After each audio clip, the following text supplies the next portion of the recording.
Again, Earth-based Unitarian Universalist congregation that meets here this Sunday and next Sunday at Smooch.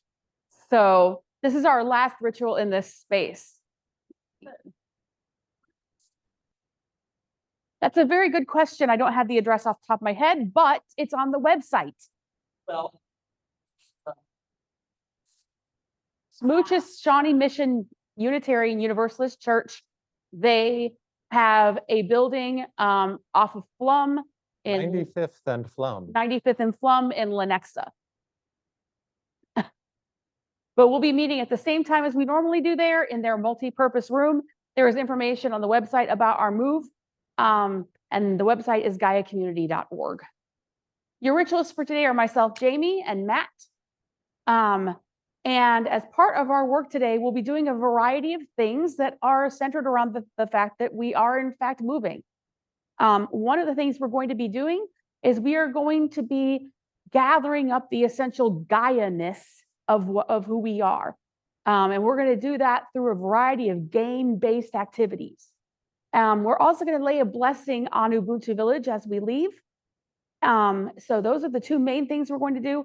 And almost everything we do is going to be related to a game somehow. And we'll be talking a little bit more about that in a few minutes, but we're going to get started. Oh, turn off your beepy things, please. Or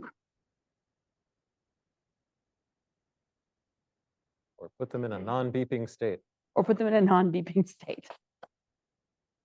So we're going to get started with our chalice lighting. So in the movie Hook, a grown-up Peter Pan is literally dragged back to Neverland by a Tinkerbell who is initially doing all the work, attempting to get the Lost Boys to accept their former leader among them again. With such lines as, "Boys, boys, listen, he married Wendy's daughter. Hook has kidnapped his kids. He's just out of shape.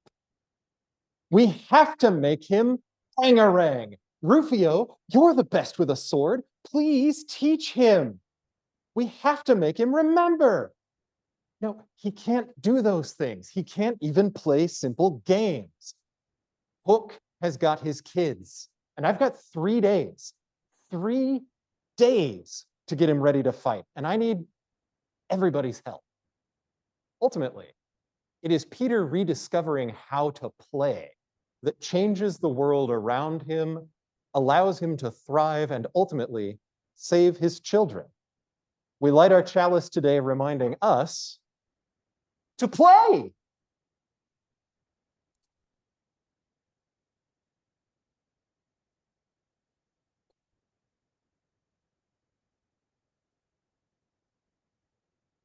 Right.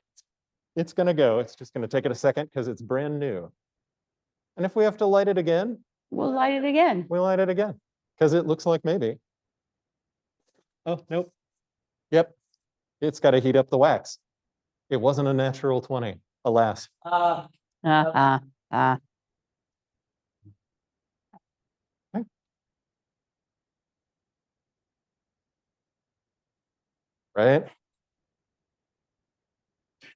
That appears to be staying. Blessed be. Blessed be.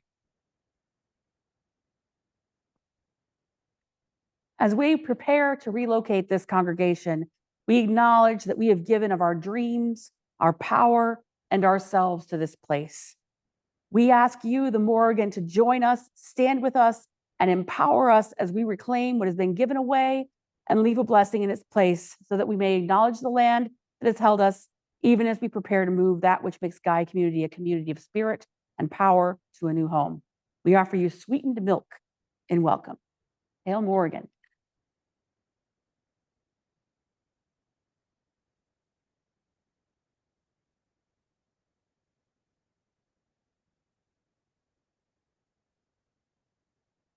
So to prepare ourselves and our space today, we are going to play a game.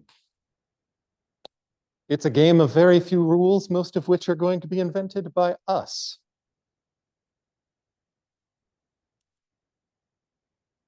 This is a game called Your Magic Circle. And the first rule of Your Magic Circle is create a circle. You could use literally the one that's on the wall. Draw one on the ground. You could name the circle as existing in a particular place or time, or simply imagine. So the first group activity that I have for us today is, what shall our magic circle be? Is it our circle of chairs? Is it the circle on the wall? Is it a circle we hold in our hearts? The circle of us, and Melissa, who is with us online. A circle bounded by neither time nor space. The next thing we have to do is create the rules of play. And to create the rules of play, I invite you to think of some magical truths. Magic creates play. Magic creates safety.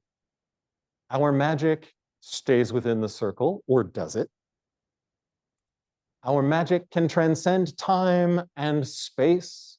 Magic will affect only those who agree to it.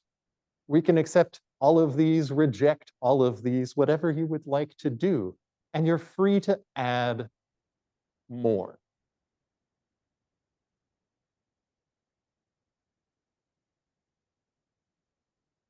Magic comes from us.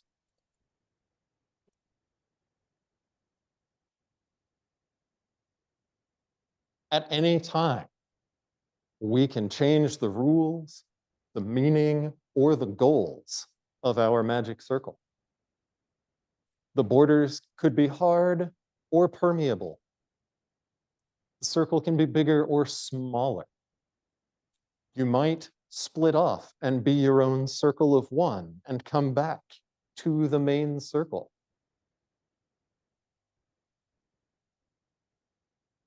Are there other rules of a circle that we need right now?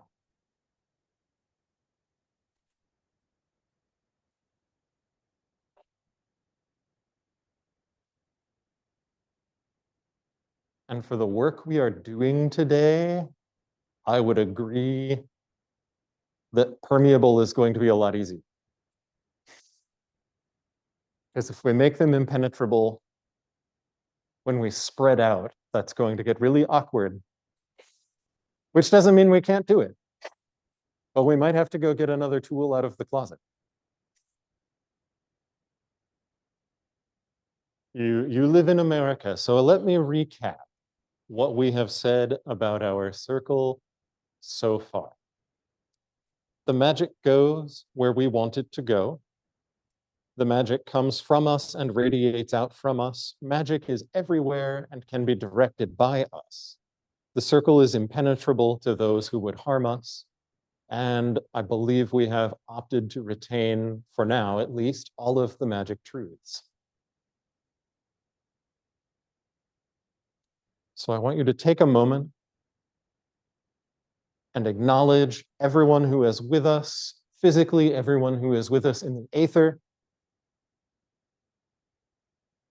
and know that we are a magic circle. And the power is in and of us. So now let us talk, as we enter this sacred space, of what we are going to do with that. Our first activity is a choose your own adventure. We have two options. You can opt to head to the table with Azul and Sagrada on it and choose some beautiful azulejos tiles or a stained glass window pattern and work that to a shape of your heart's desire without respect for the board game rules. And in so doing, define something about Gaia Community that is sacred, something about Gaia Community that makes a space that we meet in that is not a sacred space until we are in it sacred. The other activity is a little more nitty-gritty magical rules design for when we move on to our next group phase of charging our two intentions. What of Gaia community we are gathering up and taking, and what blessings we are leaving behind. So if you would like to define what it is that makes our space sacred, feel free to go and grab those materials, and I will come and give you a little bit of guidance on what the pieces are and how they fit together, if that doesn't immediately make sense. And if you would like to design what magic is doing, stick around.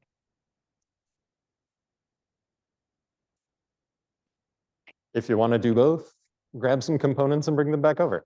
There's plenty of places to sit. There's plenty of places to sit. We're not a huge group. Came up with dual ideas because I thought, what if we have so many people? And what if there are people who don't want to make rules? It's true.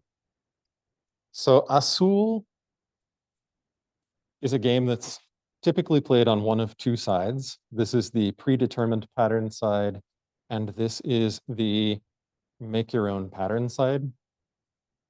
For the purposes of what we're doing today, choose tiles that you think are pretty and lay them out in a pattern that has meaning to you as you are thinking about how you are defining what makes a space sacred. For Sagrada, feel free to choose any of the double-sided windows to slot into the window pane of your choice. Card slides in at the bottom. And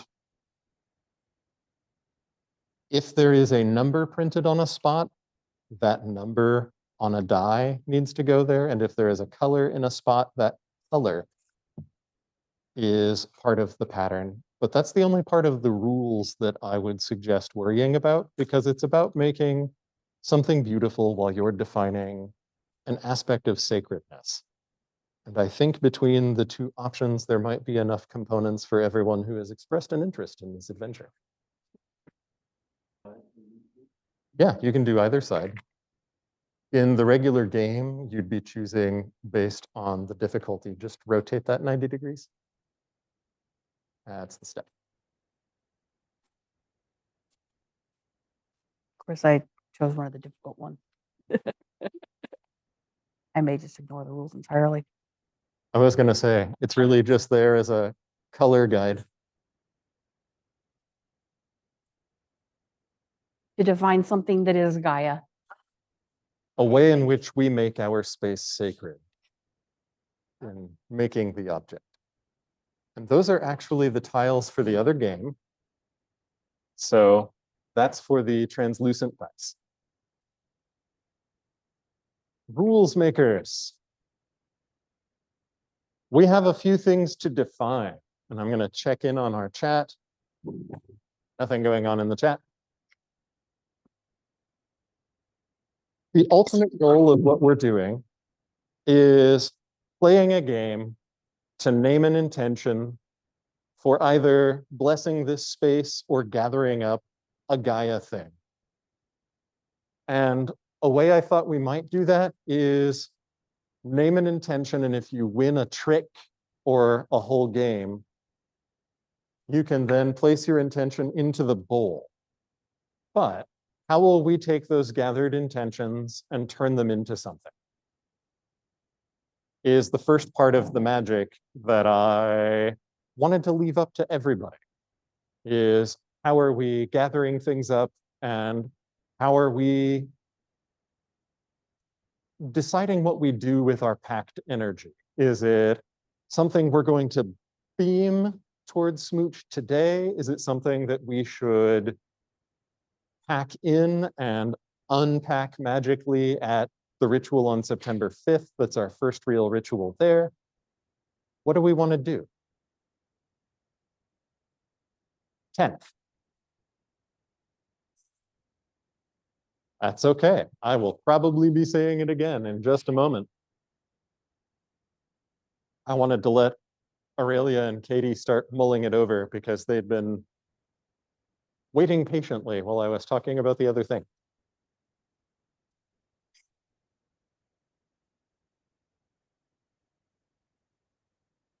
The intention is something you decide, but I think we want to define some magical rules up front.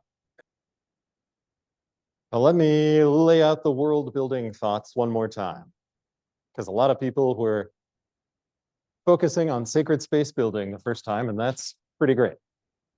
What we are trying to decide is how we are charging and storing magic, and ultimately what manner of spell we are casting today. Is it an immediate sending of energy, or are we packing that energy up to be unpacked in the ritual on September 10th? That isn't creating any extra effort for anyone else because I'm on that team too, and that ritual is yet unwritten. I know, it could not get planned until this ritual was over. The idea that came to me was naming a thing about Gaia and putting that intention into a dragon's tier and empowering the intention through play. And we have Forbidden Island in 2 copies that is cooperative. So if you win, everybody wins. So everyone would get to add their intention to the battery.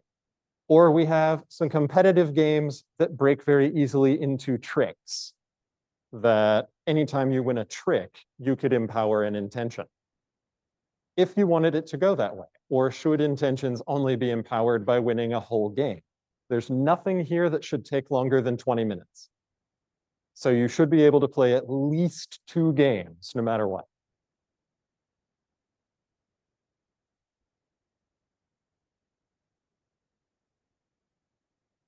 That said, we're a small but mighty crew, so if we do tricks, we can get a lot more in the battery.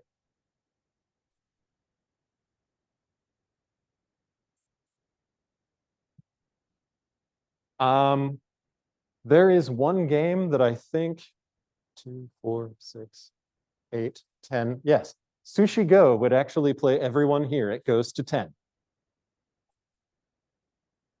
Exactly. So small games of fewer people are going to generate more. And I'm also wrong about Sushi Go. It only goes to 5. There's a 10 cards to each player with this many players that I got scrambled with how many players this game takes. It's the peril of too many games in the noggin.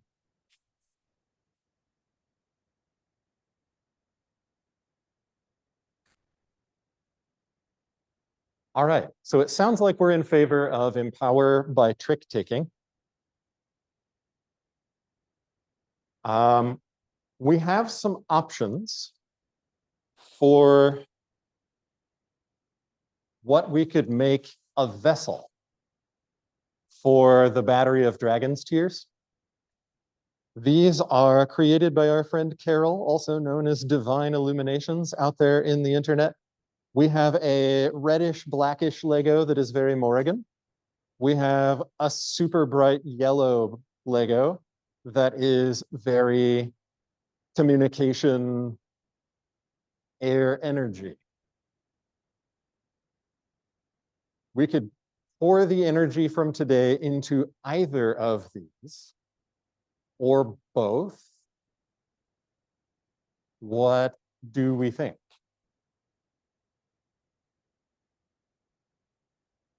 Okay. Do we have any concerns or objections about empowering both Lego candles?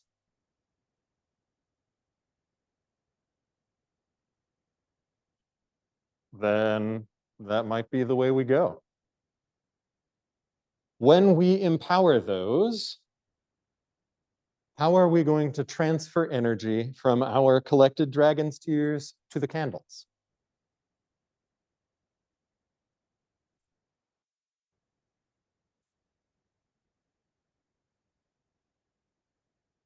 Okay. Does everybody like that idea or have a different one?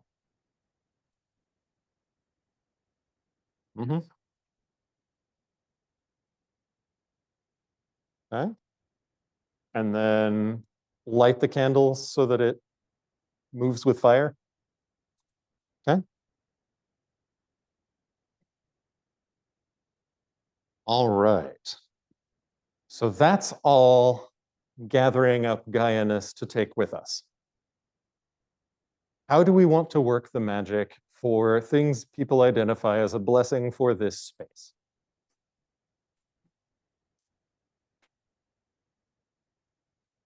We need to make something we can leave behind that's unobtrusive.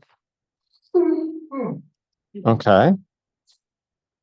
Oh, sorry. We need to make something we can leave behind that's unobtrusive.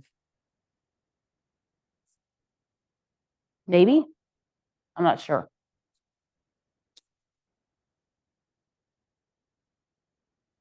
That's true. Things that we left here or put here when we were building walls. Oh, There's a little space left, depending on what we want, other things to take.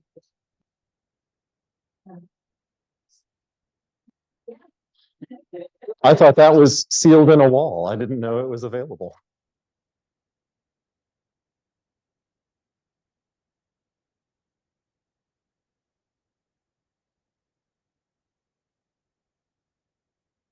Okay.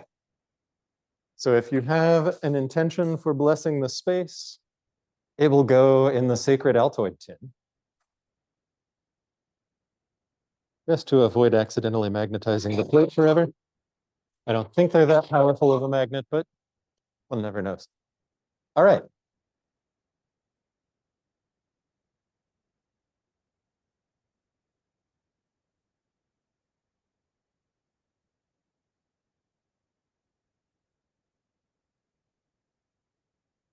Yeah.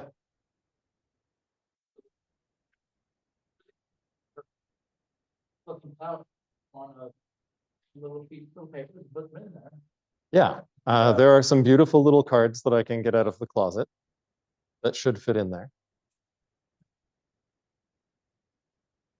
And then you can choose your adventure. So let's talk about games, because I think that's all the magical rules that we're going to need. Unless anyone's saying, wait, there's a step of magic missing. Okay. Oh, I know what step of magic we're missing. And that is, we have defined a circle. What we have not defined is when the time comes, how are we leaving the circle? Especially since the circle is us.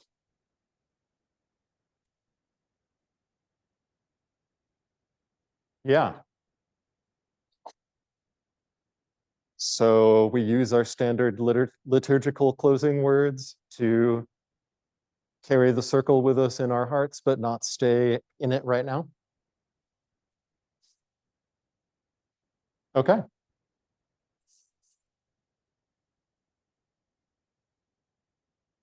That's true. I thought we might say the whole thing today because it's the last time Gaia is here.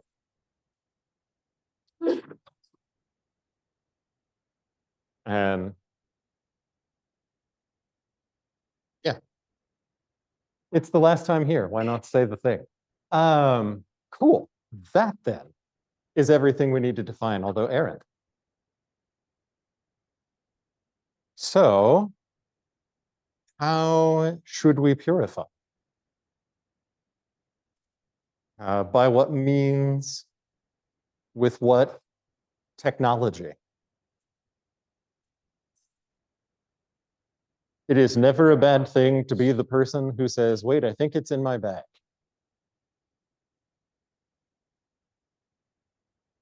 Thank the earth for the many gifts we receive from it, including this sacred plant known to us as sweetgrass.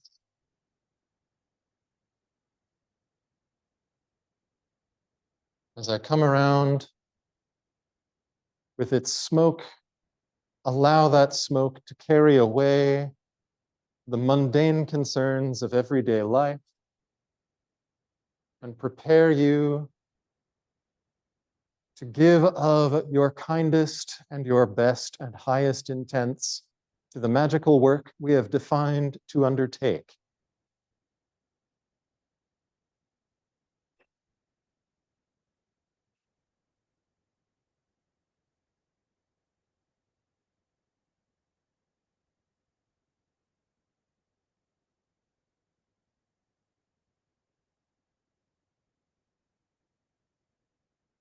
Those following along at home, please feel free to use any candle or chalice or water you have available to you for this purpose.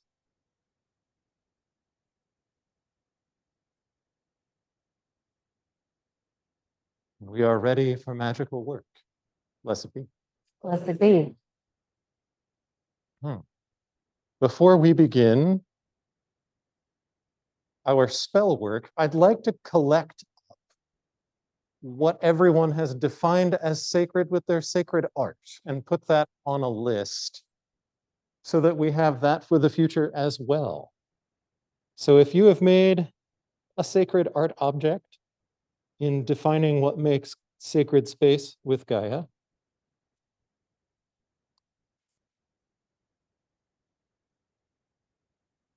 please share what it is and feel free to share your art as well. I have inclusivity, and the tiles that I chose are lots of different colors and different patterns. It's kind of hard to see it without me upending the whole thing.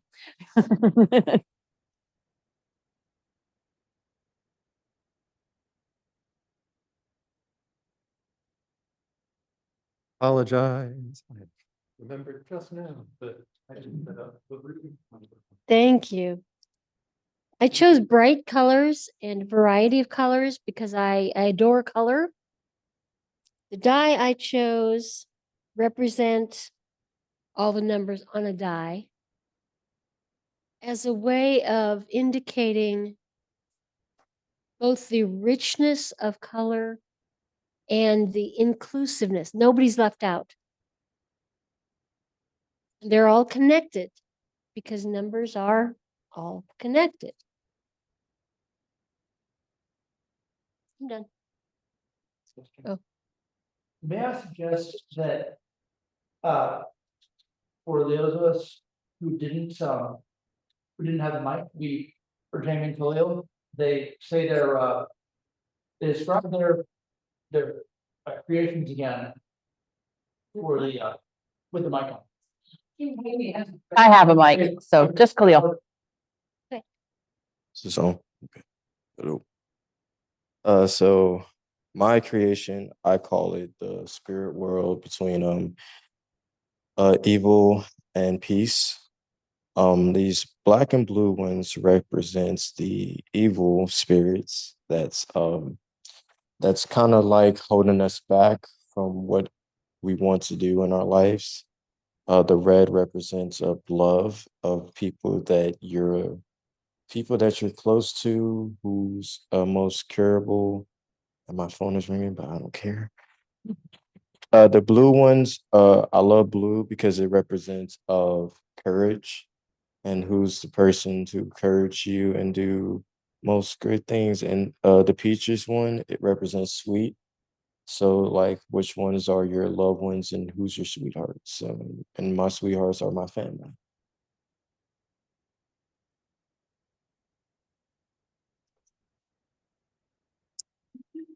So I picked this stained glass because I like blues and greens and they make me think of the earth.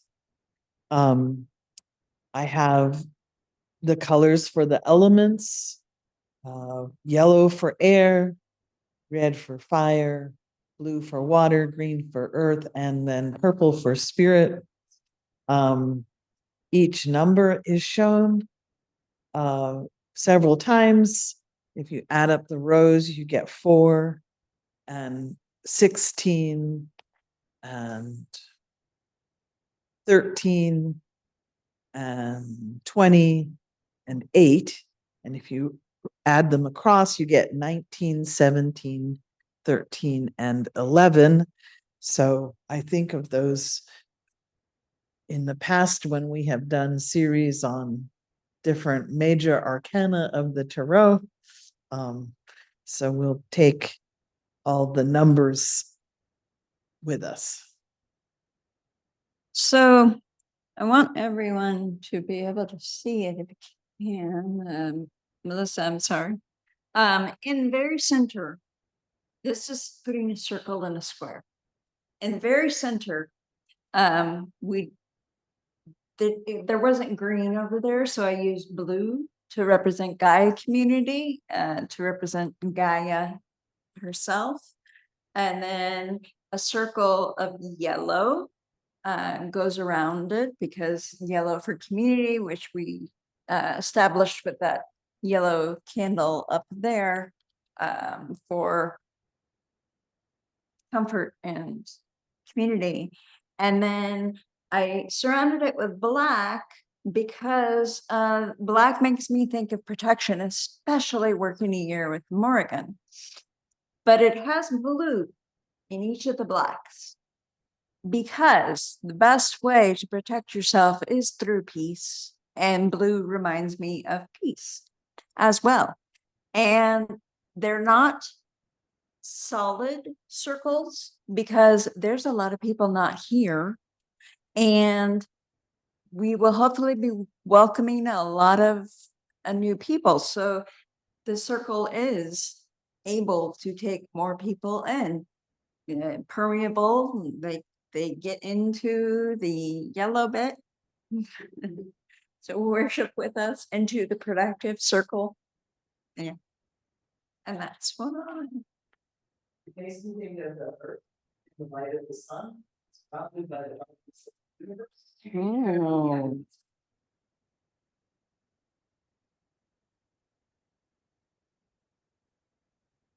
I didn't use my prefrontal lobe on this. I went with the back of my head and let the objects decide where they wanted to go. And so it's more of a divination to be interpreted. And what I see in it, the colors I used, purple, red, and blue, I think were more echoing the color of the background of the pretty stained glass window that I picked up than specific meaning. But the way the pips on the dies fell out says to me about from a lot of different places coming together for one goal, and everything lined out, and there's different numbers, and I didn't add them, and I'm not even thinking of them as numbers. I'm thinking of them as a pattern of dots on color. And what I see there is it's 20, I think 20 individual things, and they're different, and they're all pointing towards one goal. So that's what I got.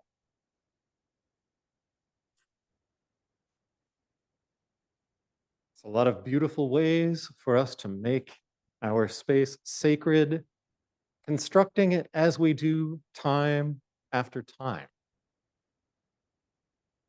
So broadening our scope to what makes Gaia Gaia and what blessings do we wish to leave here, I want to invite everyone to play some games.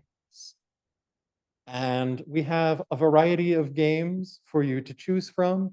There is King Domino, where you are building a grid of different kinds of land. There is Ticket to Ride New York that Jamie will explain. Ticket to Ride New York is significantly shorter than regular Ticket to Ride, for those of you who are familiar. You are building routes for taxi cabs that connect interesting points in New York City.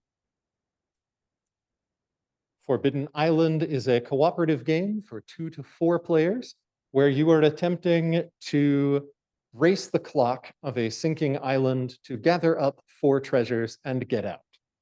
So if everyone gets out and you have gathered the 4 treasures before anybody drowns on the sinking island, you win, everybody wins. And if anybody loses, everybody loses. Much like real life.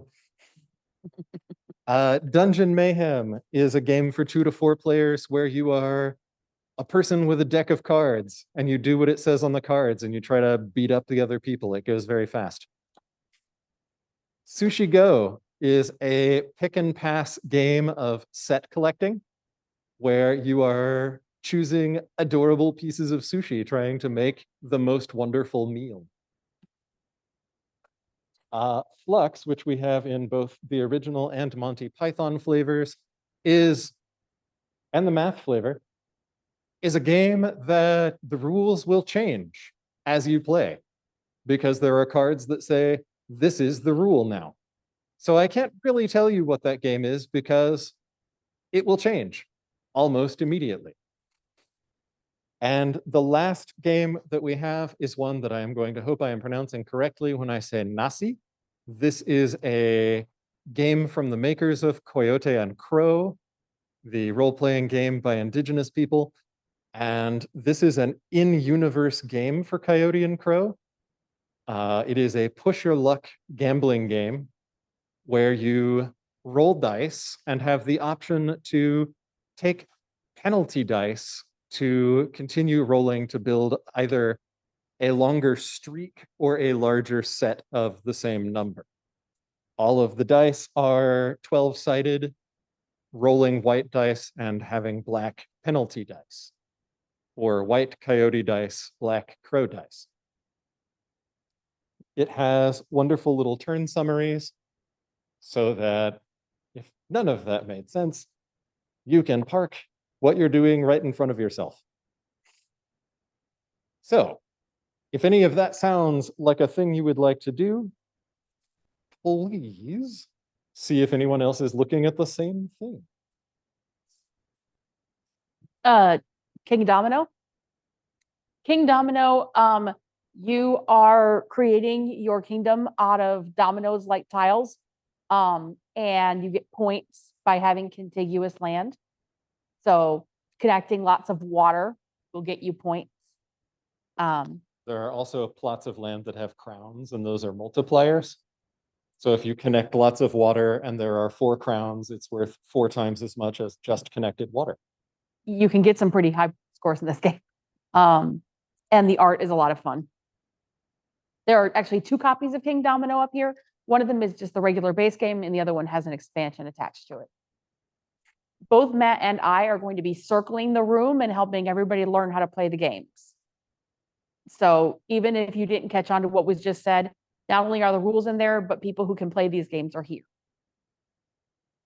Sushi Go and Nasi are both essentially like rummy style games. They're just reskinned. And Forbidden Island requires 0 math. It's true.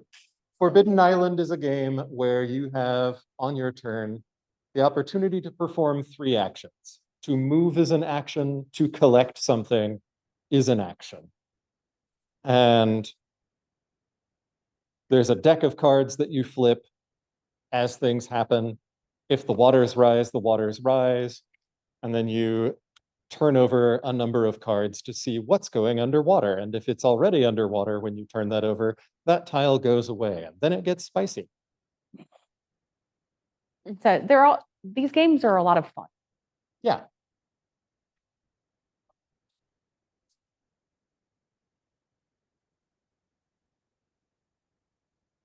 All right, Katie is an early bid for Sushi Go. So I'm going to bring you that box and you can choose a table, and anyone else who would like to go sushi can go sushi with Katie. The rules for the full expansion are in Okay. the expansion box. Katie and Khalil. You don't have to have a K name to play Sushi Go. So far, blessings for Ubuntu, we leave loving kindness, stability, clarity of purpose, no sudden damages, a protection from harm. Ubuntu is prosperous. Things that we are putting in the great Gaia battery. Inclusivity. Gaia is for all like-minded people. Gaia is fun. Gaia is magical. Gaia is experimentation. Gaia is showing up. Gaia is resilient, loving kindness. Gaia is always growing and expanding. Gaia is more diverse than most pagan organizations. Gaia is continuity. Gaia is welcoming. Gaia is loving. Gaia is caring. Gaia is earth loving, and Gaia cares for the earth. Gaia is teamwork, leadership, love, family, and faith. Gaia is socially just and justly social. Gaia is responsibility. Gaia decreases the world's suck. Gaia is prosperous. We have one more intention or blessing incoming before we light some things on fire. But being mindful of our time, our candle crafter has also crafted us these really beautiful game piece shaped pieces of milk chocolate. So I invite you to steward your shelf. If you are allergic to milk, I am sorry. Otherwise, please to enjoy some game chocolate. Ooh, yeah. There are Legos, Lego minifigs, and cars. So for that which is coming with us, we light these new candles to put the power of our intentions and our definitions of our community's energy into these glowing Legos, so that whenever we light them, we bring all that Gaia is into whatever space they illuminate. And so it is. So it is. We take the blessings that we have already bestowed Ubuntu and those we have added today. I'm going to pass the box around so that any other energy you have, or this place that has been our home the last 10 years, you can put in the box just for that little bit of blessing more. We've come to that time in our ritual where we thank everyone for being with us, invite you to support us however you can, whether that be monetary, which you can do at GaiaCommunity.org through DonorBox, or by continuing to come and lending us your presence, your energy, your participation. Next week, we are having a Sharing Our Spirits tech test ritual at Shawnee Mission UU Church, where we will, with those who are present, figure out how things are going to work in that space that we're in for the very first time, and try to do what those who are present on the day decide needs doing. On September the 10th, we will be in some way taking all of these things that we have energetically packed and unpacking them to present Gaia to Shawnee Mission UU Church in our new space. I hope to see you for either or both of those.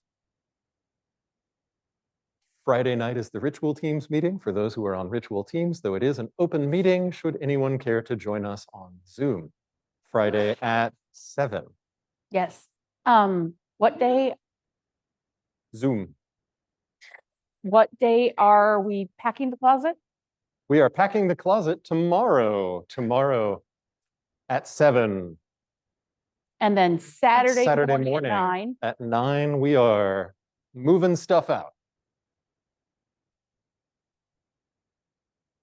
So if we could call in response the first part of our Gaia words, by the earth that is her body, By the earth that is her body, and the grove that is his home, and the grove that is his home, by the air that is her breath, by the air that is her breath, and the music of his song, and the music of his song, by the fire of her bright spirit, by the fire of her bright spirit, and the heat of his passion, and the heat of his passion, by the waters of her living womb, by the waters of her living womb, and the dew that is his tears. and the dew that is his tears. Barbara, I'm going to give this to you for it to go back to its place. And we will place, yes, we'll do that now and then we'll finish. Yep. Charging our blessings one last time with our words that we say together. They are serious magnets, doing serious magnet business.